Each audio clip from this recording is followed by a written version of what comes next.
አንፈራጹ ሰባ ሰገል አንፈራጹ ሰባ ሰገል አንፈራጹ ሰባ ሰገል አንፈራጹ ሰባ ሰገል አምሃ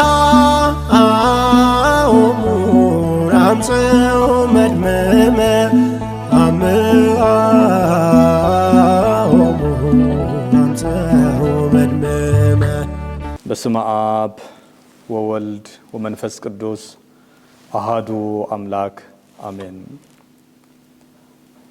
ብርሃን ኣብ ጸልማት የብርህ መልእኽቲ ተስፋን ዕርቅን ሰላምን በምክንያት በዓል ልደት ጎይታናን መድኃኒናን ኢየሱስ ክርስቶስ ኣብ ውሽጥን ኣብ ደገን እትርከቡ መላእ ህዝብና ብርሃን ኣብ ጸልማት የብርህ ጸልማት ከኣ ኣይስዕሮን። ወንጌል ዮሐንስ ምዕራፍ 1 ፍቕዲ 5 ፍቑራት ኣቦታትን ኣዴታትን ኣሕዋትን ኣሓትን በክርስቶስ ኢየሱስ ጸጋን ሰላምን ንዓኻትኩም ይኹን። ኣብዚ ቅዱስ በዓልና ገሌና ኣብ ኣብያተ ክርስቲያናት ኣብ ቅዳሴን ማህሌትን ገሌና ኣብ ገዛውቲ ተዓጺና ገሌና ኣብ ሆስፒታል ብስቃይ ገሌና ኣብ ማእሰርቲ ብቃንዛ ገሌና ኣብ ስደት ነሕልፎ ኣሎና።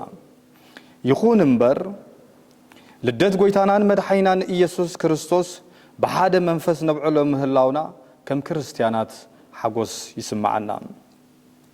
ኣምላኽ ነቲ ሓደ ወዱ ናብ ዓለም ብምልኣኽ ፍቕሩ ገሊጽልና እዩ። አማኑኤል ማለት ድማ አምላኽ ምሳና ኮነ ኣብ ማእከልና ስጋና ለቢሱ ተማላለሰ ማለት እዩ። ልደት ክርስቶስ ናይ ዝሓለፈ ዝኽሪ ጥራይ ኣይኮነን፣ ንህሉ ኩነታትናን ንህሉ ኩነታት ዓለምናን ከም በሓድሽ ዝሕድስን ዝባርኽን ቅዱስ በዓልና እዩ። ብምክንያት እዚ ቅዱስ በዓልና 4 ነጥቢ ከልዕል መሪፅ ኣለኹ። እቲ ቀዳማይ ክርስቶስ ኣብ ትሕቲ ጭኮና ምውላዱ እዩ። ነዚ ድማ ብመንፈስ ትሕትና ነስተንትኖን ነስተማቆሮን ሓቂ እዩ። መድኃኒና ኢየሱስ ክርስቶስ ኣብ ሰላምን ናጽነትን ዘለዎ እዋን ኣይተወልደን። ኣብ ትሕቲ ሃጽያዊ መግዛእቲ፣ ኣብ ትሕቲ ዘይፍትሓዊ ምሕደራ፣ ኣብ ትሕቲ ፍርሕን ጸቕጥን ዝዓብለሎ እዋን መድኃኒና ኢየሱስ ክርስቶስ ካብ ኣዴና ካብ ቅድስቲ ድንግል ማርያም ኣብ መብልዕ ማል ቤተልሔም ተወልደ። መግዛእትን ጭኮናን አውግስጦስ ቄሳር ከቢድ ምንባሩ በታሪኽን ቅዱሳትን ጽሑፋትን ሓሊፍና ንፈልጦ ሓቂ እዩ። ቅድስቲ ድንግል ማርያምን ዮሴፍን በናይ አውግስጦስ ቄሳር ብዝተገበረ ጸቕጢ ቆጸራ ህዝቢ መድኃኒና ኢየሱስ ክርስቶስ ኣብ ቤተልሔም ኣብ መብልዕ ማል ተወልደ። ሄሮዶስ ብራዕድን ዓመፅን ይገዝእ ነበረ። በዚ ምክንያት ቅድስቲ ስድራ ቤት ናብ ግብፂ ተሰደደት። ክርስቶስ ካብ መጀመርታ ምስ ውፅዓትን ጸቕጢ ዝበዝሖምን ጭኩናትን ምዝተማዛበሉ ስደተኛታትን ድኻታትን ደው ዝበለ ነበረ። ስለዚ ክቡር ህዝብና መከራና ንኣምላኽ ጓና ኣይኮነን፣ ስደትናን ወፅዓናን ዘይፈልጦ ኣይኮነን። ንግብፂ ተሰዲዱ ስደትናን መከራናን ጥዒምዎ እዩ። ንብዓትና ኣብ ሰማያት ሸለል ዝበሃል ኣይኮነን።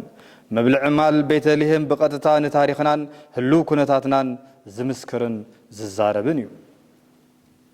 እቲ ኻልኣይ ዝተባታተነን ዝደኸመን ህዝቢ ፋሕ ኢልና ኣብ ፈቐዶ ዓድታት ኣብያተ ማእሰርቲ በረኻታት ምድረ በዳ ኣብ ሃገረ ስደትን ንርከብ ኣሎና።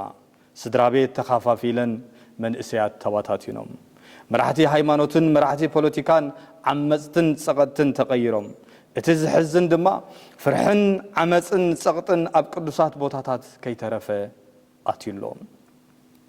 ናጽነት መንእሰያት ዝዕምፁን ዘፈራርሁን መሰል ሰብ ዝግህዙ መራሕቲ ሃይማኖት ከፈራርሑን ክድህሉን ይረአዩ ኣለዉ። ናይዚ ውፅኢት ድማ መንእሰያትና ይብደሉ መከራና ይናዋሕ ኣሎ።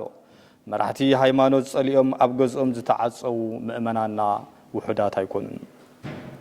ናይዚ ውፅኢት ብዙሓት ኣመንቲ ኣብ መራሕቲ እምነት ኣጥፊኦም እዮም። ኣብ መንፈሳውያን ይኹኑ መራሕቲ ፖለቲካ ዝፍንጥሑን ዝብትኑን ዝዕምፁን እምበር ዝጥርንፉን ሓሌት ህዝቢ ዘለዎም ውሑዳት ብምዃኖም ገለ መራሕቲ ሃይማኖት ኣብ ዋጋ ዕዳጋ ኣትዮም ንሪኦም ኣሎና። ገሊኦም ክዛረቡ ኣብ ዝግብኦም ስቕ ብምባሎም ገሊኦም ቤተ ክርስቲያን ናይ ክርስቶስ ምዃና ረሲዖም ናይ ምድራውያን ሓይልታት መጋበርያ ምግባሮም ገሊኦም ድማ መራሕቲ ህዝቢ ምዃኖም ረሲዖም ኣብ ውልቂ ጥቕሞምን ገንዘብን ስልጣንን ኣብ ምድላብ ሙዳቖም እዩ ናይ ልደት ኣዋጅ ግን ኩሉ ግዜ ሓድሽ ብርሃን ከም ንርኢ ይገብረና ውድቀት መራሕቲ ንተኣማንነት ኣምላኽ ከም ዘየጥፍኦ እቲ ቅዱስ ስፍራ ድማ ቅዱስንኡ ኣይጥፍእን እዩ እሙናት መራሕቲ ምዝጠፍኡ እግዚአብሔር ካብ ዘይተጸበናየ ቦታታት ካብ ጋሶት ከም ቅዱስ ዳዊት ካብ እሱራት ከም ዮሴፍ ወዲ ያዕቆብ ካብ ኣብ ስደት ዝተወልዱ ከም ኢያስም ከም ካሌብን ካብቶም ብርሃን ኣምላኽ ዘየጥፉ እሙናት መራሕቲ የተንስዩ ከምቲ ሞርዶክዮስ ንኣስቴር ዝበላ በዚ ግዜ ዝስቕ እንተበልክስ ንኣይሁድ ሓገዝ ካብ ካልእ ቦታ ከምጽ እዩ ዝበላ እግዚአብሔር ከምኡ ክገብር ልማዱ እዩ ሳልሳይ ህፃን ተወሊድልና ሓድሽ ህይወት ምጅማር ነቢ ኢሳይያስ ከምዚሉ ይእውጅ እቲ ኣብ ጸልማት ዝመላለስ ህዝቢ ዓቢ ብርሃን ረአየ ትንቢተ ኢሳይያስ ምዕራፍ 9:2 መራሕቲ ሃይማኖት ብልደት ክርስቶስ ክንመሃሮ ዘለና ሓቂ እዚ እዩ ክርስቶስ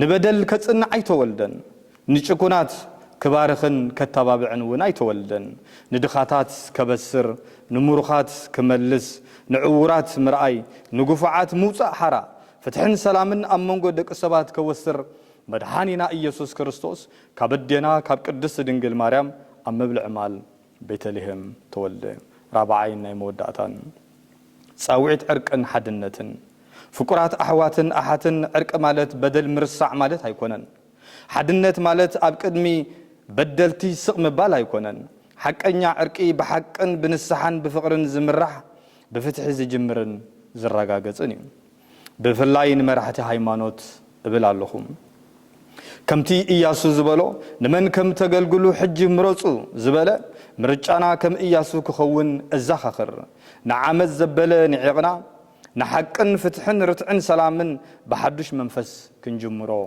እላቦ መጸዋዕታና ጓሶት ህዝቢ ክንከውን እምበር ሓለውቲ ማዕጾ ፍርሕን ባርነትን ክንከውን ኣይተጸዋሕናን ገበርቲ ሰላም ውሉድ ኣምላኽ ክበሃሉ እሞ ብፁዓን እዮም ወንጌል ማቴዎስ ምዕራፍ 5:9 ከም ዝተባሃለ ቤተ ክርስቲያን ናይ ውሽጥን ናይ ደገን እናተባሃለ ዝተፈላለየቶ ዓመታት ከብቅዕ ንሓድነት ቤተ ክርስቲያን በዚ ቅዱስ በዓልና ኣቢልና ክንጅምሮ እላቦ ሓድነት ቤተ ክርስቲያን ክበሃል ከሎ ፖለቲካዊ ሓድነት ዘይኮነስ ኣብ ክርስቶስ ሱር ሰደደ ወንጌል ማእከል ዝገበረ መንፈሳዊ ሓድነት ክኸውን ይግባእ ኣብ መንጎ ኣመንቲ ዘሎ መፈልላይ ኣብ መንጎ መራሕቲ ሃይማኖት ዘሎ ንሓድሕድካ ምብልላዕን ምጽልላምን ብፍቕሪ ክርስቶስ ክንፍውሶ መለኮታዊ ሓላፍነት ኣሎና ንቤተ ክርስቲያንና ከምቲ መድሓኒና ኢየሱስ ክርስቶስ ሓንቲ ዝገበራ ንዝመጽእ ትውልዲ ሓንትን ቅድስትን ስምርትን ቤተ ክርስቲያን ክንገድፈሎም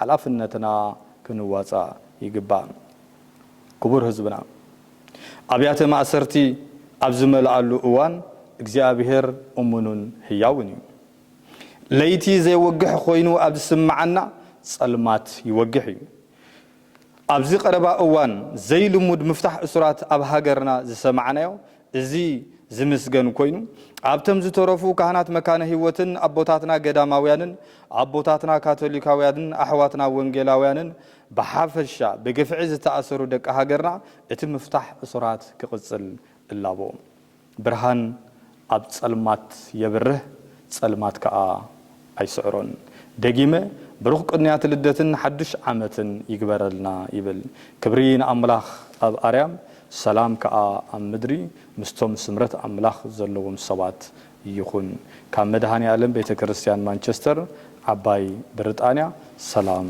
ኩኑለይ አንፈራጹ ሰባ ሰገነ አንፈራጹ ሰባ ሰገነ አንፈራጹ ሰባ ሰገነ አንፈራጹ ሰባ ሰገነ አመሃ አሙን አምጽ